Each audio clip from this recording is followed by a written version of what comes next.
भारत में सोने की तस्करी एक बड़ी समस्या रही है, जिससे सरकार को हर साल हजारों करोड़ का नुकसान होता है।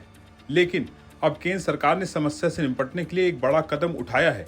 वित्त मंत्री निर्मला सीतारमण ने कहा कि कारोबारी साल 2025 में 3.4 मीट्रिक टन यानी 3,400 किलो जब्त किए गए सोने को रिफाइन करके भारतीय रिजर्व बैंक को सौंप दिया गया है, जिसे भारतीय securities printing and minting corporation limited ने रिफाइन किया। ये कदम सरकार की उस रणनीति का हिस्सा है जिसमें जब्त किए गए अवैध सोने को देश की अर्थव्यवस्था में वापस लाया जा रहा है।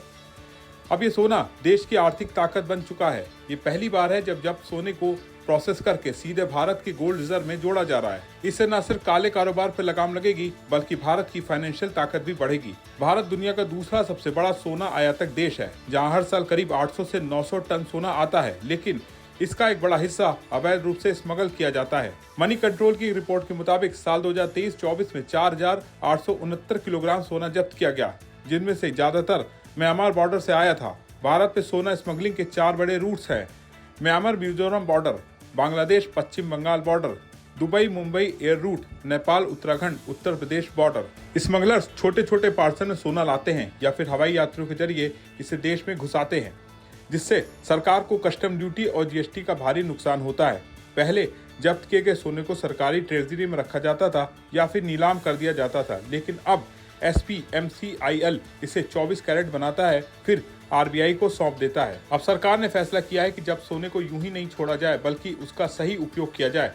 SPMCIL अब जब्त किए गए करेंसी सिक्के छापती है, जब सोने को रिफाइन करके RBI पर जमा कर देती है। इसके 2 बड़े फायदे हैं। पहला, तस्करी से पकड़ा गया सोना अर्थव्यवस्था का हिस्सा बनता है। दूसरा, इससे सरकार को बिना सोना खरीदे रिजर्व बढ़ाने में मदद मिलती है। सोने की तस्करी का एक बड़ा असर ये होता है कि सरकार को टैक्स में भारी नुकसान होता है। जब अवैध सोना आता है तो इंपोर्ट ड्यूटी नहीं मिलती, जीएसटी चोरी होती है, ज्वेलरी सेक्टर में नकली बिलिंग होती है।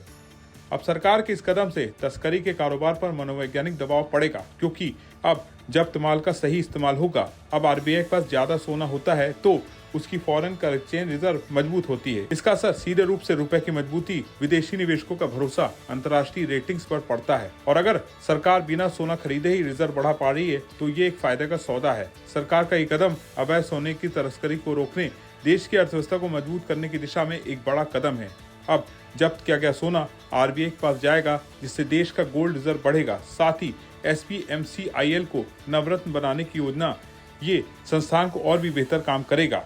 अगर ये प्रक्रिया सही तरीके से चलती रही तो भविष्य में सोने की स्मगलिंग पर पूरी तरह से रोक लगाई जा सकती है। आपका इस पूरे मामले पर क्या सोचना है, कमेंट करके जरूर बताएं। वीडियो पसंद आया हो तो इसे लाइक करें, शेयर करें और बिजनेस जगत की तमाम बड़ी खबरों को देखने के लिए बने रहें बिस्तक के साथ।